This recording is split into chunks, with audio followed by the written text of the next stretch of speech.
안녕하세요 여러분. 6월 4일 금요일 매일 기도회 시작하기로 하겠습니다. 우리 다같이 사도신경을 고백합니다. 전능하사 천지를 만드신 하나님 아버지를 내가 믿사오며 그 외아들 우리 주 예수 그리스도를 믿사오니 이는 성령으로 잉태하사 동정녀 마리아에게 나시고 본디오 빌라도에게 고난을 받으사 십자가에 못 박혀 죽으시고 장사한 지 사흘 만에 죽은 자 가운데서 다시 살아나시며 하늘에 오르사 전능하신 하나님 우편에 앉아 계시다가 저리로서 산자와 죽은 자를 심판하러 오시리라. 성령을 믿사오며 거룩한 공예와 성도가 서로 교통하는 것과 죄를 사하여 주시는 것과 몸이 다시 사는 것과 영원히 사는 것을 믿사옵나이다. 아멘. 오늘 하나님께서 저희들에게 주시는 말씀은 마태복음 신약성경 마태복음 7장 1절에서 5절 말씀을 보시겠습니다. 마태복음 7장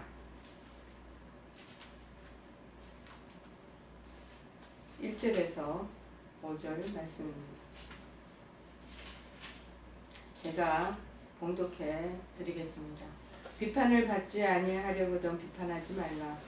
너희가 비판하면 그 비판으로 너희가 비판을 받을 것이요 너희가 헤아리는 그 헤아림으로 너희가 헤아림을 받을 것입니다. 어찌하여 형제의 눈 속에 있는 티는 보고 내 눈 속에 있는 들보는 깨닫지 못하느냐. 보라, 내 눈 속에 들보가 있는데 어찌하여 형제에게 말하기를 나로 내 눈 속에 있는 티를 빼게 하라 하겠느냐. 외식하는 자여, 먼저 내 눈 속에서 들보를 빼어라. 그 후에야 밝히 보고 형제의 눈 속에서 티를 빼리라. 아멘. 오늘 이 말씀 누구나 다 알고 있는 말씀입니다. 요새 굉장히 언어 소통이 자유로운 시대에 우리가 살고 있습니다. 그래서 비판하고 또 특별히 토론하고 디스커션 하면서 상대방에 대해서 아주 신랄하게 평가하는 그런 세대가 요즘 세대가 아닌가 그런 마음이 듭니다. 특별히 정계에 일을 하시는 분들은 청문회라는 걸 통해서 더 신랄한 상대방에 대한 그 어찌 보면 인격 모독까지 할 생각이라 들 정도로 신랄하게 상대방을 비판하고 평가하고 판단하는 것이 많고요. 또 일반적인 사람들 인간 사회에서도 이러한 일들이 너무나 비일비재한 것 같습니다. 그러나 7장 오늘 1절에서 5절 말씀은 세상이 그러하든 말든 우리 믿는 사람들은 어찌해야 되는가 하는 것을 성경적으로 오늘 말씀하고 있는 이 부분이 아닌가 그런 마음이 듭니다. 자, 미국 대통령의 그래서 나부터 먼저 오늘 제목은 나부터 먼저라는 제목입니다. 다른 사람부터 먼저 평가할 게 아니라 우리 크리스찬들이 늘 부족한 게 터무니없이 많이 부족한 게 나부터 먼저 살피고 나부터 먼저 신앙을 점검하고 나부터 먼저 내 자신을 살피는 게 정말 필요한데 그러지 못하고 그냥 상대방을 먼저 손쉽게 타자에 대해서 주도권을 가지고 공격성으로 막 그렇게 우리가 비평하는 우리의 모습이 있어서 이 부분은 특별히 예수님 우리에게 더 눈여겨보라고 성경에 기록해놓은 말씀으로 받아들입니다. 미국 대통령의 그 취임식은요, 자신이 좋아하는 성경 구절을 택해서 취임 선서를 한 후에 성경에 그렇게 그 입장을 맞춤으로써 하나님의 말씀에 대한 그런 경외심을 나타낸다고 그렇게 말합니다. 굉장히 엄격하고 미국 대통령의 취임식이 굉장히 정말 경외스러운 그런 장면인 것 같습니다. 이것은 초대 대통령 워싱턴 때부터 지금까지 내려오는 그런 전통이라는 것입니다. 특별히 링컨 대통령이 이 성경 구절을 택해서 취임서를 하면서 성경에 입각한 그런 하나님 말씀에 대한 경외심을 먼저 드러내는 걸 좋아하셨다고 그럽니다. 그래서 첫 번째 취임 선서를 사용할 때 사용한 성경 구절이 바로 마태복음 7장 1절이었다고 그럽니다. 오늘 본문의 말씀이죠. 비판을 받지 아니하려거든 비판하지 말라. 링컨이 이 말씀을 평생 가슴속에 새기게 되기까지 그의 인생에 커다란 전환점이 된 사건이 있었다는 것입니다. 링컨은 어린 시절에 아주 개구장이었다고 합니다. 장난이 아주 심했다고 합니다. 그러니까 너무 어릴 때 장난이 심한 아이를 보고 우리가 미리 그 부분에 대해서 자기는 대성 싶은 나무는 떡잎은 나무는 떡잎부터 안다고 그렇게 하는 것도 좀 조심스럽지 않겠는가 그런 마음이 이렇게 됩니다. 개구장이었나 봅니다. 곧잘 다른 사람들을 골탕을 그렇게 잘 먹였다고 그래요. 그리고 누군가를 비난하는 글을 써서 다른 사람들 눈에 잘 띄는 거리에 떨어뜨려 놓고는 사람들이 그 글을 읽고 재밌어 하는 모습을 저렇게 숨어서 지켜보면서 그렇게 깔깔대고 그거를 즐겼다고 그렇게 하곤 했습니다. 이런 링컨의 좋지 못한 습관은 변호사 시절에도 나타났었다는 것이죠. 링컨은 평소 잘난 척 잘하는 아일랜드 출신의 젊은 정치인 제임스 쉴즈를 굉장히 못마땅히 여겼던 것 같습니다. 어느 날 저를 좀 골탕을 먹여야 되겠다 작정한 링컨은 익명으로 이 제임스 쉴즈를 비난하는 글을 썼대. 글을 써서 스프링필드라는 저널 잡지에다가 이 글을 실었다는 것입니다. 이 글이 지역 신문에 게재가 되자 평소 제임스 쉴즈에 대한 감정이 안 좋던 말 사람들은 막 재밌다고 배꼽을 잡고 그렇게 깔깔대고 웃었다는 것이죠. 그 투서의 장본인이 링컨이라는 사실을 알게 된 쉴즈는 극도로 흥분하여 링컨에게 달려가 목숨을 건 그 결투를 신청했다고 그렇게 합니다. 링컨은 즉시 자신의 잘못했다는 잘못을 사과하고 결투를 피해보려고 애썼지만 이미 분노로 가득한 쉴즈의 마음을 돌이키기에는 너무나 역부족이었다고 합니다. 설사 자기가 쉴즈보다 힘이 세어서 싸움에 이긴다고 해도 자기 인생에 큰 오점을 남기게 될 것은 불보듯 뻔한 일이었습니다. 자, 링컨은 하는 수가 없이 이 제임스 쉴즈와의 결투를 위해 금을 잘 쓰는 친구에게 이 금을 사용법을 자세히 지도받으면서 싸움에 대비했다는 것입니다. 드디어 약속된 결투의 날이 다가왔습니다. 두 사람은 결투의 장소인 미시시피 강변에서 만났다고 합니다. 목숨을 건 결투가 시작되기 직전 그때까지도 링컨은 서로의 목숨을 빼앗는 싸움만은 피하기를 원했다고 그럽니다.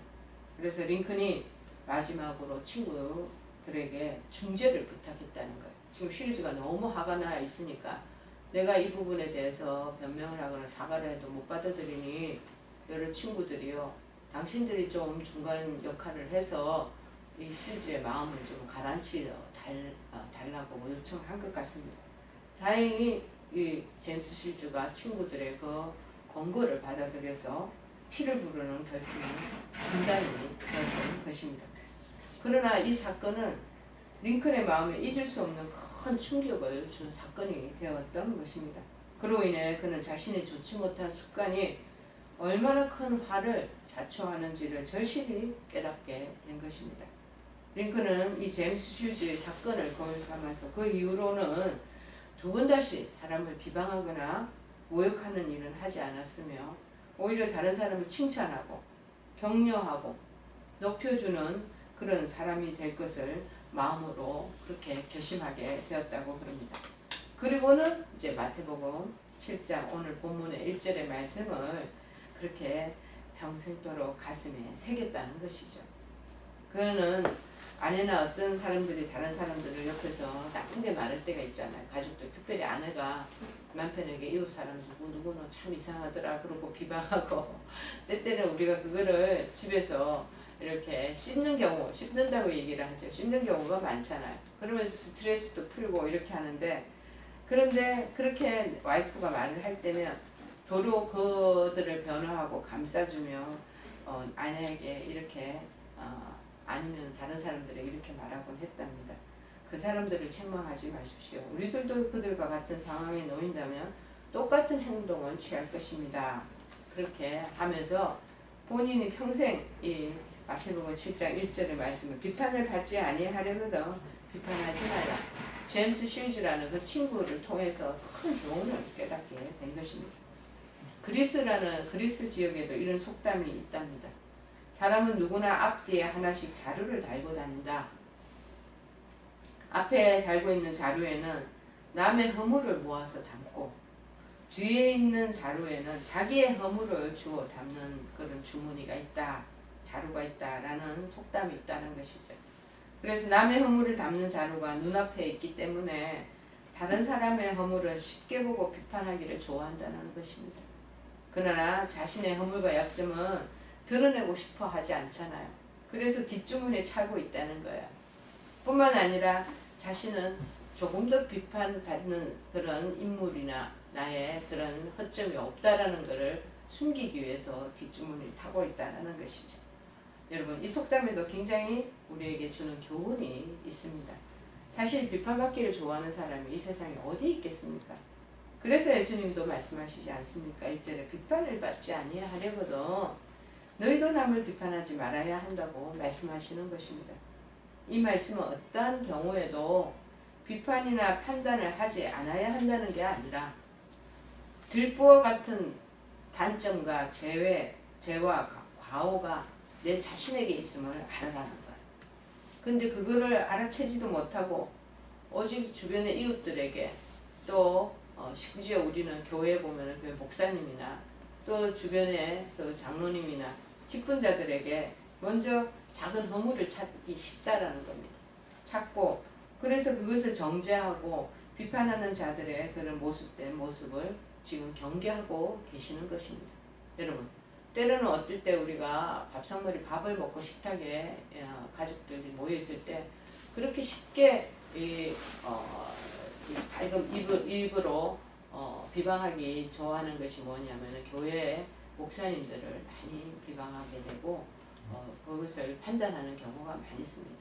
설교에 대한 것도 그렇고 그 분들의 행위나 그런 여러 가지 삶의 여러 가지 과오가 이런 것들이 발각되면 기다렸다는 듯이 그렇게 조롱하면서 비아냥되고 빈정되는 말투로 우리가 가족들 그 가족 식탁에서 그렇게 옮기는 경우가 얼마나 많이 있습니까? 여러분, 아차 잘못하면 그것이 아이들한테 자식 교육에 굉장히 지대한 영향을 끼치는 것을 저는 실제적으로 보고 있습니다. 그러다 보면 교회를 아니면 목회자들을 느끼는 그러한 아이들의 시선이 굉장히 왜곡되어서 그렇게 목회자나 교회를 바라볼 수가 있다는 것, 그걸 우리가 생각해야 됩니다. 그래서 어른들은 그런 부분에 대해서 특별히 조심하고 삶다 경계를 해야 될 것이 아닌가 그런 마음이 듭니다. 그렇게 할 때 우리 자녀들이 주변에 있는 자녀들이요 교회 신앙생활을 잘하는가 안 못하는가 그런 데서 다 판단이 또 나는 것 같습니다. 그 당시 이 말씀을 하실 때 당시의 바리새인과 서기관들은 굉장히 이기적이었나 봅니다. 그리고 외식적인 신앙의 기준으로 다른 사람들을 비판하고 정죄하는 경우가 많았다는 것입니다. 예수님은 그들 속에 감추어진 내면을 보며 책망하십니다. 예수님은 하나님이 아니십니까? 굉장히 신적인 그런 존재이기 때문에 벌써 남의 마음에 있는 마음도 그대로 간파하고 통찰력 있게 다 보십니다. 우리 마음에 뭐가 있는가? 우리는 우리 마음을 못 보지만 예수님은 그 마음이 그대로 그 사람께 보인다는 거죠. 그러면서 얘기를 하면서 책망을 하시는 거죠. 마태복음 23장 25절에 세번역 성경에는 이렇게 책망하시는 모습이 보입니다. 율법학자들과 이 바리새파 사람들아, 위선자들아, 너희에게 화가 있다. 너희는 잔과 접시의 겉은 깨끗하게 닦지만 그 잔 대접 안에 접시 안에 탐욕과 방종으로 너희들 가득 채우기 때문이다. 그러니까 겉으로는 우리가 굉장히 종교적이고 무엇보다도 굉장히 경건한 척 그렇게 보이기 쉽지만 우리 마음을 꿰뚫어 보시는 하나님은 예수님은 이 탐욕과 방종으로 가득 찬 인간들아 이 위선자들이야 하면서 마구 지금 책망하고 계시는 것을 기록해낸 부분이 이 부분입니다. 본문에서 예수님은 또 이렇게 말씀하시지 않습니까? 3절에 어찌하여 형제의 눈 속에 있는 티는 보고 네 눈 속에 있는 들보는 깨닫지 못하느냐. 5절에 보면은 아예 이제 더 한층 더 강조하는 내용이 있습니다. 외식하는 자여 먼저 내 눈 속에서 들보를 빼어라. 그 후에야 밝히 본 형제의 눈 속에서 티를 보리라. 그렇게 얘기를 하는 거죠. 그 후에야 형제 눈 속에 네가 먼저 마음에 들보가 얼마나 가득한 줄 아냐? 네 안에 있는 그 엄탕한 것과 내 안에 그 안에 여러 가지 정욕적인 것과 그 안에 탐식하는 것과 그 모든 쓰레기 같은 잘못된 것들이 안에 가득 차 있는데 그것을 빼낼 생각은 안 하고 다른 사람에 있는 티 하나 그걸 잡아가지고 그거를 네가 논박하겠다는 거냐? 그러면서 지금 그 부분은 얘기를 하시잖아. 다른 사람 허물을 덜추어내어 비판하기 전에 나부터 먼저 보라는 거야. 내가 안에 있는 거를 먼저 살피라는 거야. 형제 눈 속에서 티를 빼는 것은 그 다음 문제라는 거야. 그 다음 내가 1번이야. 나부터 먼저 보고 그 다음 2번으로 다른 사람 형제의 눈 속에 그 사람들이 가지고 있는 허물 속에 과우 속에 죄악 가운데 있는 것을 보라는 것입니다. 여러분 인간은 누구나 다 허물과 죄로 죽었던 존재예요. 본질상 진노의 자녀였습니다. 저도 마찬가지로 우리 모두가 똑같은 그런 레벨에 있는 사람입니다. 그러나 긍휼이 풍성하신 하나님께서 그런 우리를 사랑하셔서 구원을 우리 다 받게 하신 거잖아. 새로운 우리를 피조물로 다시 우리를 재탄생 리뉴시켜 주신 것입니다. 그러므로 하나님의 제된 인간의 그 본성과 모습을 너무나 잘 아시기에 우리에게 비판보다도 서로를 긍휼히 여기며 사랑하라고 지금 말씀하시는 것이죠. 비판하지 말라. 부정적인 그런 것들을 명시하면서 명령하시는 게 아니라 그런 것보다도 우선순위로 뭐를 해야 되는가를 지금 가르쳐 주시는 것이죠. 서로 니네 나나 별다른 종이 한 장 차이라는 거. 네가 그렇게 뭐가 정말 믿음이 좋고 그렇게 네가 탁월하고 특출하냐? 그렇지 않아. 너에게도 보이지 않지만 무의식 속에 있는 죄성이 더러운 것이 얼마나 가득 차 있는지 모르느냐? 라면서 그렇게 서로 그러면서 너나 나나 별 차이 없다는 것을 인정하고 긍휼히 여기며 사랑하라는 말씀의 뜻이 여기에 내포되어 있다는 것입니다. 그러기에 우리 모두 주님 말씀에 순종해서 함부로 비판하지 말고 서로 긍휼히 여기며 서로 용서하는 마음을 갖고 하나님이 그리스도 안에서 우리를 용서해 주신 것 같이 그렇게 살아가는 복된 성도들이 되어야 될 줄을 믿습니다. 여러분 우리가 알아야 될 질문은 뭡니까? 한번 생각해 볼 것은 다른 사람들을 비판하고 싶은 마음이 들 때 이때 먼저 자신을 살펴보는 것이 좋습니다. 여러분 그렇다면 그런 부분에 대한 우리의 습관적인 그 비난하고 비평하는 버릇이 점차로 줄지 않겠는가? 예수 믿지 않는 사람들은 누구 그렇게 하더라도 예수 믿는 우리 주님의 제자라고 하는 주님을 따라가는 사람은 이렇게 해야 된다라고 지금 말씀하고 계시는 것입니다. 여러분 우리 먼저 우리도 알지 못했던 그런 습관적인 그런 남을 비방하는 마음이 있었다면 이번 시간을 계기로 다시 내 자신을 점검하고 먼저 살펴보고 그러고 난 뒤에 다른 사람들을 또 허물이 있다면 또 그것들을 얘기하고 그러나 서로 긍휼히 여기면서 감싸주는 그런 우리들이 되기를 바랍니다. 자, 우리 찬송가 204장 찬송가 204장 주의 말씀 듣고서 준행하는 자는 반석 위에 터닫고 집을 지은 같아 비가 오고 물나며 바람 부딪혀도 반석 위에 세운 집 무너지지 않네.